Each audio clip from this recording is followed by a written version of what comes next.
अस्सलाम वालेकुम नाजरीन, INE टुडे न्यूज़ में आपका खैर मकदम है। आइए देखते हैं ये तफसीलात। मरकजी बीजेपी हुकूमत के UAPA, NRC और 3 तलाक बिल के पास हो जाने के बाद तेलंगाना की TRS हुकूमत के महकमा पुलिस ने अभी रियासत में आने वाले कल की शानदार पेश कियासी की है। दखन के मायानाज बुजुर्ग हस्तियां हजरत यूसुफ रहमतुल्लाह अलैह के उर्स तकारीब के मौके पर बारगाह के साबिक़ा सज्जादे फैसल अली शाह ने अभी एक प्रेस मीट में बतलाया कि तनाज़ात के पस मंज़र में वो संदल जुलूस में एक आम आदमी की तरह शरीक होने के लिए जब मक्का मस्जिद आए थे तो KCR की पुलिस ने उन्हें वहां महरूज करके रात 11:30 बजे छोड़ा। वहां से निकलकर वो जियारत के लिए जब बारगाह पहुंचे तो वहां भी उन्हें जबरदस्त अंदाज में रोक टोक की गई और उनके ग्रुप के साथ इंतहाई बुरा सलूक किया गया। इसके बाद मजीद गड़बड़ी को रोकने के लिए जब उन्होंने बंजारा हिल्स में वाक़े अपनी मां के घर जाने के लिए वहां से निकले तो साथ में उनके एक पुलिस ओहदेदार भी आ गया और अपने वायरलेस पर उनकी इत्तलात कहीं पहुंचाता रहा और इस तरह से बंजारा हिल्स इलाके में पुलिस की एक कार ने अचानक आकर उनका रास्ता रोका और ज़बरदस्ती उन्हें गिरफ्तार करते हुए जेल भेजकर कई दफात लगा दिए। इस तरह से शहर के एक मशहूर मशाइख के साथ महकमे पुलिस का ऐसा रवैया अवाम के सामने आया है। जी बिस्मिल्लाहिर्रहमानिर्रहीम। तमाम दुनिया के मुसलमानों को मैं जो है सलाम करता हूँ। सबको मैं जो है उर्स की और आने वाली ईद की मुबारकबाद देता हूँ पहले।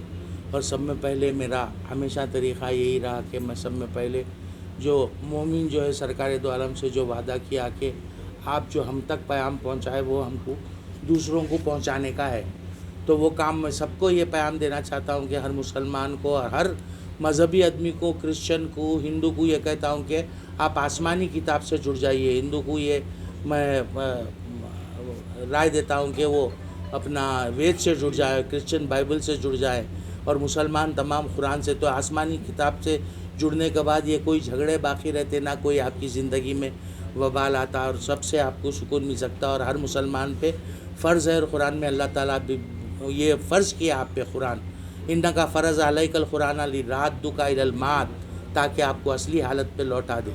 और दूसरे नमाज, रोज़ा, हज, ज़कात का जो ज़िक्र आया वो कुतिबा के साथ आया। कुतिबा के माने भी फ़र्ज़ के है, फ़र्ज़ के माने भी फ़र्ज़ के है। वह फ़र्ज़ ज़रा और ज़ोर वाला लफ्ज़ है अरबी में। तो बहरहाल मैं वो सब में पहले पैगाम देते हुए अब आप लोग जो है कल परसों के जो वाक़यात है उसके बारे में मेरे से मालूम करने आए। तो मैं क्या बोलूँ आप लोगों से, आप लोग सब देख चुके हैं, आप लोग सब गवाह है कि क्या मेरे साथ हो रहा। शुरू से वक्फ बोर्ड या लेने के जब से जो है वो CCTV किस लिए थे, ज़ायरीन के आने की सहूलत के लिए थे। मेरा कुछ फ़ायदा थोड़ी था वो CC कैमराज लगाने। मेरा फ़ायदा मेरे घर में लगाने से है, मैं दरगाह में लगा के मेरा क्या फ़ायदा हो सकता। बड़ा उनके दिल में क्या था, शुरू से मेरे साथ ज़्यादती हुई और अभी भी हो रही है। आप लोग देख रहे हैं हर लम्हा। मैं तो मेरे पास जो है हाई कोर्ट का ऑर्डर होने के बावजूद उन लोग वक्फ बोर्ड वाले, पुलिस वाले सब ये बोल रहे कि हाई कोर्ट का ऑर्डर नहीं वो करते, उसके बावजूद मेरे को झेले में रोका गया। मैं एक आम आदमी के जैसा शरीक होने के लिए जा गया। मैं हमेशा यही बोला कि ठीक है भाई आप लोग तौलियत से हटा दिए वो रहना, मेरे पास सज्जादगी का ऑर्डर है, मैं रस्म भी अदा कर सकता हूँ, मगर आप लोग बोल रहे हैं आप मुँह ज़बानी तौर पर कि सज्जादे से भी हटा दिए, तो ठीक है मैं वो भी मान लिया। मैं बोला ठीक है मैं एक ज़ायरीन के जैसा सरकार के उर्स में मैं शरीक नहीं हो सकता। और ये सारा हैदराबाद गवाह है कि मैं यही बोल रहा था। मैं आप पूरी आपकी मीडिया मौजूद थी वहाँ मक्का मस्जिद में। मैं आए जब मेरे को रोक दिया गया वहाँ गैर क़ानूनी तौर पे। अब वो बड़ा उन लोग बेचारे, मगर वो अपना वो पुलिस के जो भी थे वहाँ ACP साहब, DCP साहब, मैं तो उतना जानता नहीं उन लोगों को। बहरहाल उन लोग वो एक का मैं लेबल देखा था, रमेश साहब कुछ नाम था, उन्होंने इंस्पेक्टर पुलिस थे शायद, क्या थे नहीं मालूम मेरे को। बहरहाल उन्होंने मेरे से बात कर रहे थे तो उन्होंने ये बोले बाबा बोले आप मत जाइए आप जाने से। मैं बोला मैं ज़ायरीन के जैसा नहीं शरीक हो सकता हूँ क्या साहब? बोलते नहीं बिल्कुल हो सकते आप, शरीक हो सकते हैं आप ज़ायरीन के जैसा, मगर आप गए तो लोग यहाँ जमा हो जाते, गड़बड़ होती, फसाद होता। तो मैं बोला अच्छा फसाद होता तो मैं नहीं जाता हूँ साहब, मैं रुक जाता हूँ यार। मेरे लोग गड़बड़ कर रहे थे, कहीं को पकड़े बाबा को गैर कानूनी, मीडिया वाले आप लोग भी गड़बड़ करे, आप लोगों को भी नज़र आई वो ज़्यादती आने से, आप लोग भी आवाज़ उठाए उसके ख़िलाफ़। तो मैं आप लोगों को भी यही बोला कि नहीं मैं राज़ी हूँ, मैं अपनी राज़ी खुशी से यहाँ बैठा, मेरे को फसाद होता बोल रहे उन लोग, मेरे को फसाद करने जाने का नहीं है। उसके बाद मैं 11 बजे तक वहाँ बैठा रहा। 11 बजे के बाद मैं दरगाह शरीफ जाएंगे बल्कि दरगाह, मैं घर चले जाना चाह रहा था बंजारा अपनी वालदा के पास। उस दिन भी मैं उनको इंस्पेक्टर साहब को ये बोलते रहा कि मैं वालदा के पास जा रहा हूँ, मैं नहीं जा रहा हूँ झेले में, दरगाह में नहीं जा रहा हूँ। तो नहीं वालदा को बुलाओ बोल रहे। अब ये कैसी बात बोली है बदतमीज़ी की।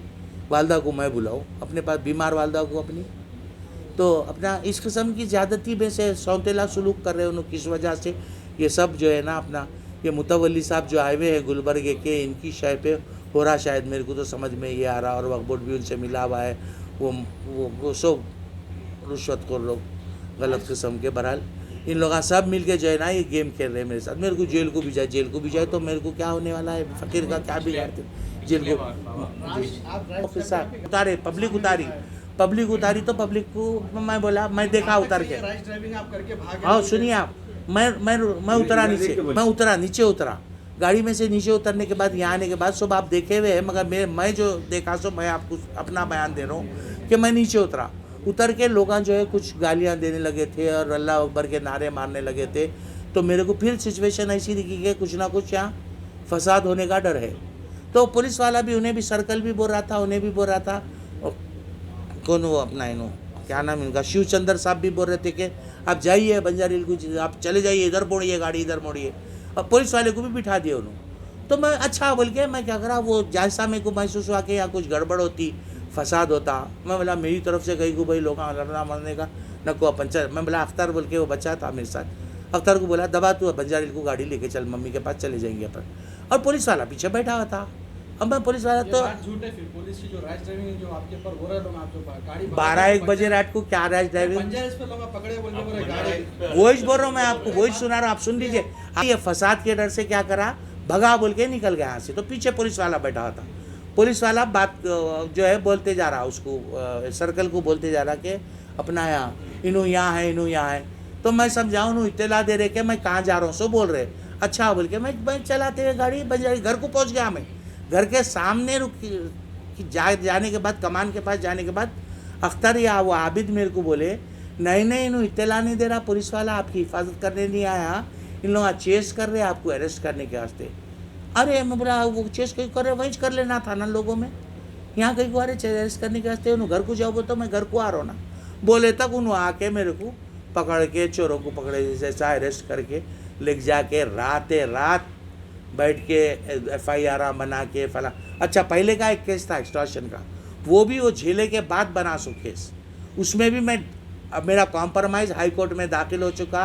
अब कल भी परसों भी आके वो बच्चा भी बोल दिया नहीं मैं गलत फहमी में डाला था, हटा लेना चाह रहा हूँ नहीं, तो उसका उनको कोई वो नहीं हो रहा। तो अब जो है उन्होंने क्या करे कि रैश ड्राइविंग का केस, रैश ड्राइविंग क्योंकि तुम जाओ बोले बंजारी हिल को, मैं पब्लिक गड़बड़ कर रही बोल के मैं दबा के, अब मैं आहिस्ता जाता वहाँ फिर आके सामने कोई ना कोई घेर के फ़कीरा घेर के बाबा है बोल के नाचते थे, रुकना पड़ता था ना। तो वो नहीं करा, मैं तेज निकल के चलेगा। मैं रैश ड्राइविंग कहीं की रैश ड्राइविंग मेरे को समझ में नहीं आया बात। उन्होंने गाड़ी भी सीज कर लिया करते, मेरी फ़ोना भी सीज कर लिए मेरे को बात करने नहीं दे रहे। अच्छा ACP साहब जो है मेरे को तो तेलुगु नहीं आती, ये बच्चा था देखो गाड़ी में आबिद, ये जेल को ये भी बच्चा गया था, ये कुरान पढ़ने आता मेरे को बच्चा। इससे पहले इकबाल भी जो है ना यहाँ मेरे पास कुरान पढ़ने आने वाले 8 बच्चों को जो है ना, 2 तो यहाँ के दरगाह के सर्वेंट थे, वो कुरान पढ़ने आना कोई गुनाह है। और ये वक्फ बोर्ड आई जब से, मैं रोज़ शाम में, आप लोग देखिए आके, मैं रोज़ शाम में कुरान सिखाता हूँ तर्जुमे के साथ, ट्रांसलेशन के साथ, मुसलमान को जैसा कुरान पढ़ना चाहिए वैसा। मगर सरकार कोई दबा नहीं सकते, मेरा कुछ कर सकते हैं ना उन्होंने कुछ करा सकते हैं। उन्होंने गेमा खेल रहे हैं दुनिया के सामने बताने के वास्ते। अब तो दुनिया को खुद अल्लाह बता दिया मैं क्या हूँ, किधर हूँ। आप लोग खुद डिसाइड कीजिए। आप ये पुलिस की भी इंक्वायरी करना चाहिए कि इन्होंने 1 साइडेड क्यों ऐसा काम कर रहे हैं, ऐसा नहीं करना चाहिए इनको। और ACP साहब बोल रहे कौन है बोले तो उन्होंने तेलुगु में बोला वो गुरुजी 2 चेले हैं उनके। तो ACP साहब बोल रहे अरे छोड़ दो उनको, चले जा रहे ना घर को, छोड़ दो उनको। सवाल ये है बाबा, असल खानका का काम का है दर्ज देना, नहीं तालीम देना दीन की, और लंगर चलाना। लंगर हर खानका के साथ रहता दिखा, हालांकि मस्जिदों के साथ, क्योंकि कुरान में भी सब में बड़ा नेकी है भूखे को खाना खिलाना। मौलाए कायनात से, मौला से पूछे सब में बड़ी नेकी क्या है, तो बोले भूखे को खाना खिलाना। उससे बड़ी नेकी तो बोले भूखे को खाना खिलाना। उससे बड़ी नेकी तो बोले भूखे को खाना खिलाना।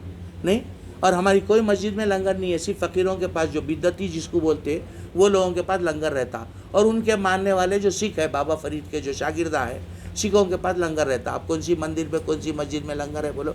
लंगर मैं शुरू कराया दरगाह शरीफ में, और हर दरगाह में चिश्तिया सिलसिले की हमारी। मगर यहाँ जो है कुछ वैसे लंगर तो चलता ही था, सरकार का लंगर तो सदा 24 घंटे चलता आया, मैं दरगाह शरीफ की तरफ से ख़ास नहीं था कुछ, सज्जादे साहब की तरफ से तो मैं ये लंगर शुरू करा समझिए। और ये वक्फ बोर्ड आई जब से, मैं अपने ज़ाती सरफा तो मैं बोलना नहीं चाहिए, बेद भी है, जो भी आता है वो सरकारी सुफैन का सदका आता हमको, जहाँ से भी आता अल्लाह। मैं वक्फ बोर्ड वाले कौन है, मेरे को बहुत लोग बोले थे कि ये अच्छे लोग नहीं हैं, इनसे दूर रहो। लास्ट टाइम पे मैं गार्डन में इसके निज़ाम के खिलाफ ही किया था कि तकरीबन जो भी जायज आप ही गोली मार देना मेरे को, मैं झूठ बोला बोल के। नहीं, झूठे की तो सज़ा वही छोड़ना चाहिए। तो क्या तो भी आप वक्फ बोर्ड देखो, से आप कुछ मैं निकालते वक्फ बोर्ड को हमेशा हिसाब बताता था। हालांकि अगर देखा जाए तो मैं मक्का मस्जिद से यहाँ तक वो बाजे गाने वाले जो भी रहते थे उनको ही 1 लाख 1.5 लाख रुपए दे देता था, समझे ना आप। यहाँ जो है खाने का खर्चा होता था 8 लाख 10 लाख रुपए, पहले हम लोग करते थे कई ज़माने तक। बाद में प्रकाश बोल के एक ये है ना, जी ये माता वाला सिंधी आदमी है, उन्हें बेचारा, उन्हें बहुत मोतक़िद दरगाह का, तो उन्हें करने लगा हो, उन्हें करने, मगर उन्हें करा तो भी, मैं करा तो भी, जब भी करते थे हम भी करते थे, तो मैं कभी भी दरगाह से उर्स का खर्चा बोलते वक्फ बोर्ड को बताता था 50,000 रुपये से, 4 साल से। क्योंकि वक्फ बोर्ड लेने के बावजूद भी मैं लंगर चला रहा हूँ, मैं दर्ज दे रहा हूँ, अब मैं उर्स कर रहा हूँ अपने पैसे। मैं वक्फ बोर्ड वालों को ये बोल रहा हूँ, आपको गल्ले से और किरायों से आमदनी भी है ना भाई, आप ले लो। मैं मेरी खिदमत जो ख़ानदानी है, मेरी खिदमत में डॉक्यूमेंट्स प्रूफ है ना, पे लगे हुए हैं। वक्फ बोर्ड जो है उसके ऊपर जो है ना स्टिकर्स लगा दिया, ये कौन सा कानून है बोला, खैर लगा दो, उससे क्या है, मेरे को नाम होने का भी नहीं रहे, नाम अल्लाह का। वो जो कांच का काम जो आप करवाए बोले उसके पैसे आपके जो अरेस्ट हुआ उसके ऊपर कोई पॉलिटिकल का कोई आपके ऊपर प्रेशर था क्या वहाँ पर? अब ये इनकी पॉलिटिक्स है पूरी, समझिए पूरी इन लोगों की पॉलिटिक्स है पूरी। यही मुतवल्ली और वो पुलिस को मिला लेके मेरे साथ ये ज़्यादा मेरे को अल्लाह के फजल से कोई फ़र्क नहीं पड़ा, ना फ़कीरों का कभी कोई बिगाड़ है ना बिगाड़ सकते, इन्हों की ताबी कर लो। इमाम हुसैन को कत्ल कर दिए तो क्या हुआ, इमाम हुसैन का कुछ गया उसमें नहीं गया, उन्होंने तो शहीद हो गए, अल्लाह के पास और दर्जा बढ़ गया उनका। तो समझे ना, ऐसा मेरे को भी कुछ करने वाले नहीं है, अब उन्होंने दिल खुश करने दीजिए। मगर मैं इसलिए आप लोगों के सामने बोल रहा हूँ कि मेरे साथ हुआ मैं बर्दाश्त कर लेता हूँ, इससे ज़्यादा करने दीजिए उन लोगों को। मगर ये हर मासूम के साथ कई ऐसे सज्जादे हैं जो पढ़े लिखे नहीं, गरीब लोग हैं जिनकी दरगाह में कोई आमदनी नहीं है, उनके बाप दादा की दरगाह है, उनके बाप दादा की जायदाद है, तो अब वो गरीबों वक्त बोले तो अल्लाह की बोलते, इनको समझ में नहीं आया।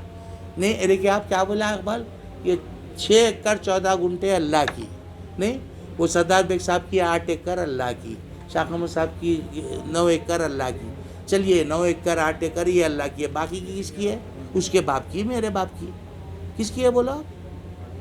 अरे मैं बोला बेवकूफ़ तू समझा ही नहीं, ये तमाम अल्लाह की है। ये वक्फ जो है ये अल्लाह की तरफ से गरीबों के लिए अल्लाह खुद दे रहे आप, ये गरीबों को खर्च करने के लिए अल्लाह के नाम पे, क्योंकि अल्लाह हुक्म दिया खैरात करो, इसलिए आप कोई चीज़ वक्फ कर दे। और वक्फ करने के लिए शरीयत में 2 गवाह रहना, हलाल की कमाई रहना है, ज़मीना कब्ज़ा करके इनके घर पे कब्ज़ा करके उनकी दरगाह चढ़ के सज्जादे बन जाना, ये सब नाजायज़ है इस्लामी तौर पे। मेरे साथ पेश आया, रेस्ट भी नहीं करे।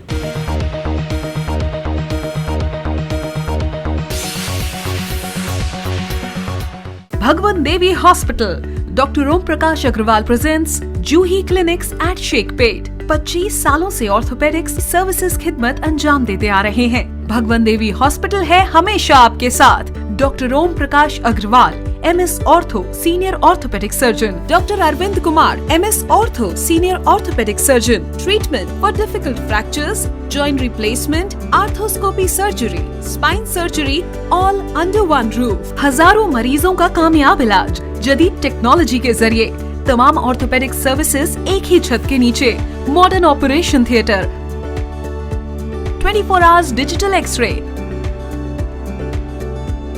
Ultrasound, diagnostics, operations facility and pharmacy. Juhi Clinic, 3rd floor, above Reliance Trends, beside D-Mart, Toli Chowki, Sheikhpet, Hyderabad.